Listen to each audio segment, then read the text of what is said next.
at minamahal ng taong bayan na remnants ng Duterte political group sa katauhan po ni Vice President Sara Duterte. Ayan.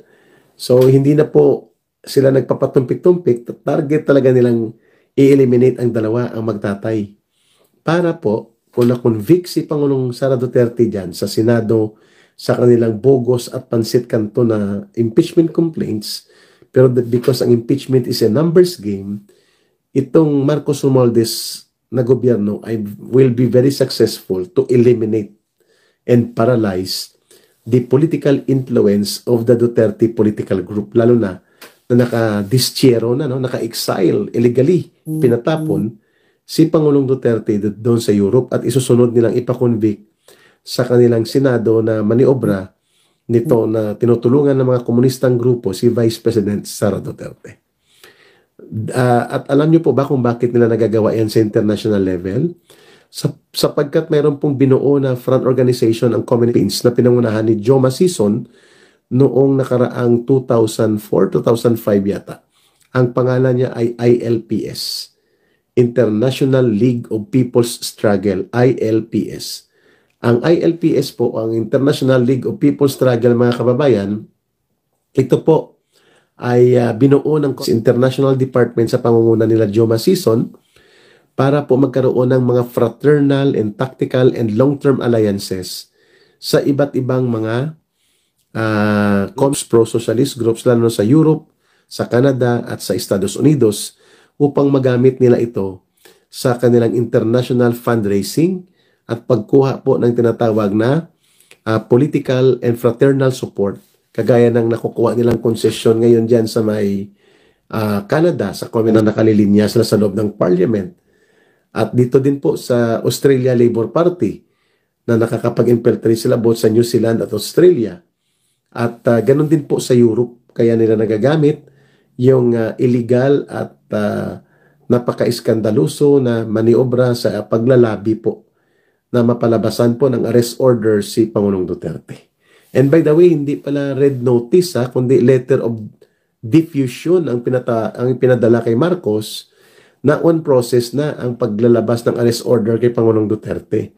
At ito po ay dumaan sa linya ng CP through kay Martin Romualdez. Kaya last year, last week of October to first week of November, pumasok na po dito ang yan nga nakipag-coordinate ang gobyerno ni Marcos. Last year pa po, na-explain ko na po yan, na pumasok na dito ang mga investigators ng ICC at ang mga representante na abogado ng kanilang prosecutors panel. Sa Maidas Hotel pang ayan pumasok, di ba? Kaya po, nakikita ko na tama po yung impormasyon na inilabas. At ang nag-sponsor po noon, sila Martin Romualdez at ang mga CPP and testimonials ng would-be victims na magtestigo sana doon sa ng mga would-be testigo ng mga biktima daw na ang nagmaniobra itong National Union of Patakas Lawyers, Karapatan, Bayad Muna at mga Kamatayan Party List Group. Itong klaro mga kababayan na hindi po ito isang ordinaryong operation. What happened to Pangulong Duterte was a grand conspiracy of schemes na nagagawa ng CPP. Ba sa panahon ni Pangulong Gloria Macapagal Arroyo, they attempted also at naging successful sila para po madiskaril at masabotahin nila ang programa ni Pangulong Arroyo noon na Interagency Legal Action Group, no, or ILAG, no, Interagency Legal Action Group, upang durugin ang nila dito si Philip Alston, UN Rapporteur, no, for Human Rights, at pinatigil niya itong kampanyang ito ng interagency cooperation para sa case build-up ng mga suspected CPP and pati urban operatives. At pinatigil niya rin po ang mga kampanya laban sa CPP rights violation, kagaya po ng mga unit na pinamunuan ni General Jovito Palparan. So ang nagmaniobra po ay ILPS din sa pamamagitan ng International Department of the CPP. ILPS, International League of People's Struggle. Yan po ang nangyari sa kapanahon ni GMA.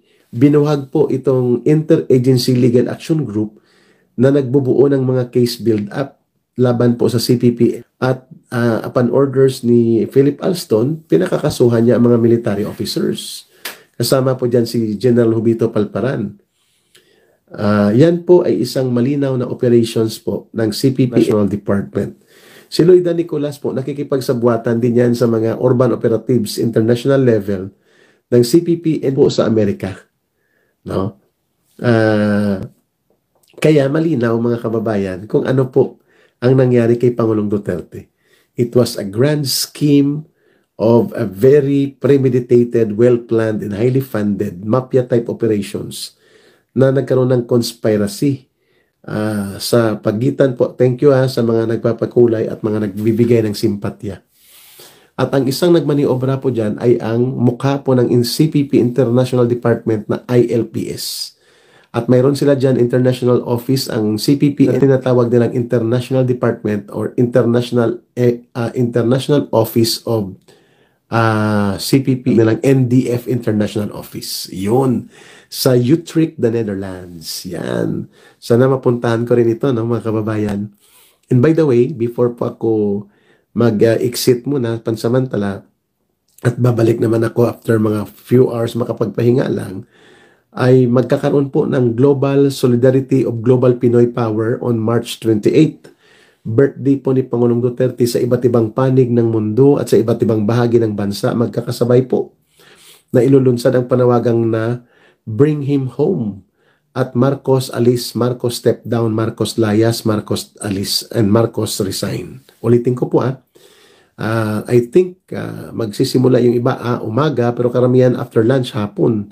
The Global Pinoy Power for Global Pinoy Solidarity in the call to Bring Him Home, Pangulong Rodrigo Duterte, at ipawalang bisa po ang detention sa kanya at illegal na pagkakadukot at ipanawagan po ang kagyat na paglayas ni Marcos sa poder.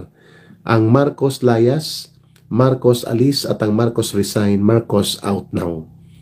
So yan po ang mangyayari sa March 28, no? I hope I can join the Filipino groups dito sa area na napuntahan ko. Hindi malayong ma-overdose nga siya, no? 'Yun ang pinapanalangin ng maraming Pilipino para matapos na pong lahat ng ito ng kahirapan at lahat po ng kademonyuhan na ginagawa nila. So please don't forget sama-sama tayo sa March 28. Mag-a-announce ako kung anong mga grupo ang magsasama-sama. Ang title po nito sa March 28 ay The Global Pinoy Power Through Global Solidarity Action to Call to Bring Home former President Rodrigo Duterte, and of course, yung panawagan po na magkaroon ng panawagan ng pagkakaisa na palitan na po ang pamunuan sa gobyerno natin. Tama na po ang sobra-sobrang abuso, pangungurakot at kawalang saysay at walang direksyon ng gobyernong ito kundi puro politikang marumi, insensitive sa totoong damdamin ng taong bayan na ginagawa po nila Mr. Marcos. So, kailangan natin magsama-sama, kumilos, manawagan, at i-announce po natin ang detalye kung paano gagawin po. Itong Global Pinoy Power, Global Pinoy Solidarity, to bring him home si Pangulong Rodrigo Duterte at ipanawagan po ang tuloy-tuloy na lakas ng boses ng mamamayang Pilipino na dapat po ay umalis na at lumayas na sa poder at kapangyarihan si Marcos. Ayan. So sabay-sabay tayo sa March 28. That's a Friday. Yung iba March 29 kasi Sabado sa kanila. And I hope na makakasabay po. Kung hindi man po 28 ang lahat, but I think marami po ang sasama sa March 28. Ang iba sa 29 na. Okay? So i-update ko po kayo kasi baka ako po ay maimbitahan din na makapunta dito sa lugar na pinuntahan ko.